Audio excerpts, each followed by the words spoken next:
Let's get more reaction to the new COVID lockdowns here from David Riedel of Riedel Research. He's telling clients to short China. So, David, is this a short-term view? And I'm wondering what your long-term view is, because some might say, you know what, in 10 years or in 5 years, we're going to look back and think this was a tremendous opportunity. Well, I think you've got a couple of headwinds right now. First of all, the U.S.-listed Chinese names, I think they're still going to be under pressure. You've got a lot of issues between Beijing and Washington right now about audits, and those companies has not been resolved. So I think that's an issue with U.S.-listed Chinese names today. But I think the bigger issue with China overall is what happens if they invade Taiwan? You know, if they actually act like the U.S. State Department's now saying on Taiwan within this decade, you know, that you've got to look to the far side of that if you really want to be an owner of these things. And I don't see that even that length. Now, the China urbanization story is great. The Chinese consumer story is solid. China will be a well-run economy going forward. But for an outside equity investor, I don't see it right now. I'd find other ways to play it around the region. What are the odds, though, in your view, of China invading Taiwan? Oh, I think they're very high. I've been a long believer that they have told us again and again that they're going to take back Taiwan, and they're going to do it. Very high, like an 80% chance? I mean, give us an idea, because you're basically saying right off one of the most populous countries in the world, one of the fastest growing economies in the world, because of this chance. What is that chance? 80% likelihood in the next 15 years.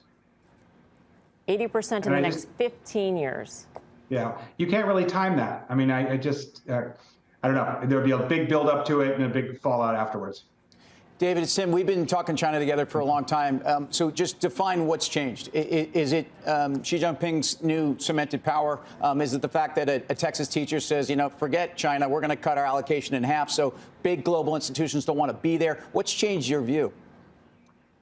You know, Xi getting the third term and showing this, you know, unhalting rise to power, continue focus on the zero COVID policy. Now, that's a risk that I think we could trade around, the zero COVID policy, but it's showing you that Beijing's willing to do anything to enforce their policy and their views. And then seeing what happened with Russia and Ukraine, where, you know, the West did not send boots on the ground, and the Chinese are looking at the restrictions and and sanctions on Russia and saying, we could survive that for 8 or 10 years.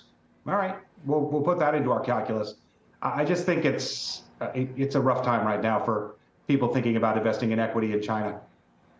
David, it's Karen. Thanks for being on. How much do you think the Biden's tough stance, particularly the chips, plays into this, and what do you think the response will be from China? It's a big deal. You know, it's a very comprehensive ban on on chip exports to China, aimed at slowing down their growth of their semiconductor industry. I suspect, and I think this is going to happen sooner rather than later, that China is going to choose to weaponize rare earths exports the same way they have in the past. You know, China is the source of something like 80 or 90% of the rare earths used in a variety of products around the world, and they can simply halt the export of those rare earths and say, hey, sure, you can have all the rare earths you want, but you have to build your factory in China. And I think that's a strong move they could make. You're actually recommending 2 rare earths companies. Yeah, MP Materials and Linneus, the one in Australia. These are both good alternative sources for rare earths. I suspect you're probably going to hear about this sooner rather than later. I think they were waiting till after the political meetings of a week or so ago. And I think you'll probably hear about in the next couple of weeks that rare earths are on export control out of China. And that'll be good for these other plays. We usually talk to you, David, about emerging markets strictly, but I'm wondering if you had to advise investors about how to think about U.S. multinationals' business in China. How do we think about that revenue, whether it be a Starbucks or a Nike? I mean, do you have to discount that by how much? I mean, if you're saying that investors at large should avoid China entirely because of this 80% chance of China invading Taiwan in the next 15 years, how should we look at that revenue stream of multinational companies? Well, let's look at what happened for U.S. operations in Russia when they invaded Ukraine. Right, they shut down all the cafes and fast food spots, and a local person took them over and relaunched them. So I think you're probably going to see the same thing. But in between now and some action on Taiwan, you're going to continue to see pressure from Beijing on U.S. operations.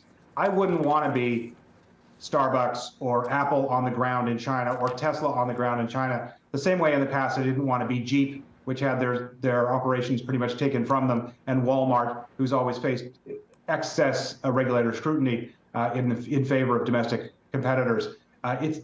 This is not going to be a very friendly time for U.S. operations in China. I think you have to discount them, and I think you have to discount them by a lot. If not China, David, then which market out there? Well, let's look at Brazil in the wake of this new election. I think it's going to be a little hard for Lula to govern, but I think it's better than the uncertainty we had 2 or 3 weeks ago before the runoff. And absolutely look at Indonesia. Indonesia is a very well-positioned, very well-run country, largest Muslim democracy in the world, has gone through lots of peaceful transfers of power, has a lot of energy, has a big enough economy and society to be useful as an investable universe. So Indonesia, I think, is a regional winner, and Brazil is one to keep an eye on. David, great to speak with you. Thank you. Thank you. David Riedel, Riedel Research. Guy, how should we think, do you think, about S&P 500 companies in China? Yeah, well, I love David's wine glasses, but 15 years is a little excessive for me. I mean, I can't even do the math on what I'll be by that point. But we've talked, it was this time last year we played a game of what are your biggest concerns going into 2022? And I think across the board we said geopolitical. And the two things we mentioned were Russia, Ukraine, which happened, and China, Taiwan, which continues to bubble up. I mean, I can't speak to 15 years from now, but that's a concern. And one of the points that I've made incorrectly, by the way, is names like Apple would absolutely fall victim to this if something were to sort of crop up. So, yeah, there is a level. That's what we call in the business a tail risk. So maybe 15% chance of that happening.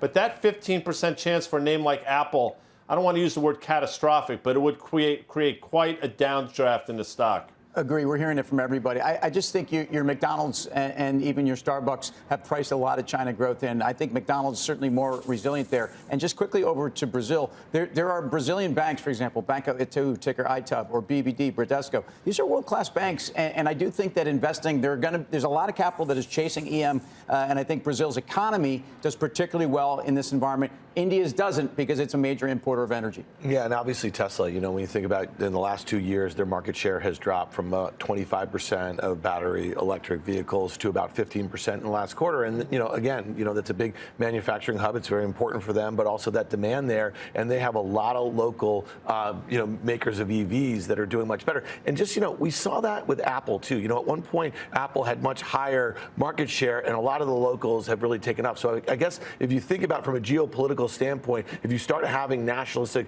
tendencies and the manufacturing is moving outside the region, I think you should expect for that market share to drop pretty significantly. There are lots of things that China could say, we're not going to send it to the U.S. anymore, and it could really wreak havoc on the U.S. consumer, especially at a time when inflationary pressures are so high, Karen. Yeah, we haven't really seen that yet. That makes me afraid. That's why I was asking David, what's going to be the response? Right. So that was a very good example he gave us of one. I mean, it's you know, are they shooting themselves in the foot to force Apple out? Yes, but they're much longer-term thinkers than we are, so maybe they'll think that's okay. Does add a level of risk to Apple that I'm not delighted about. And that's not in the stock. Right. It is not in the stock. What would happen to the stock? Let's just play this out.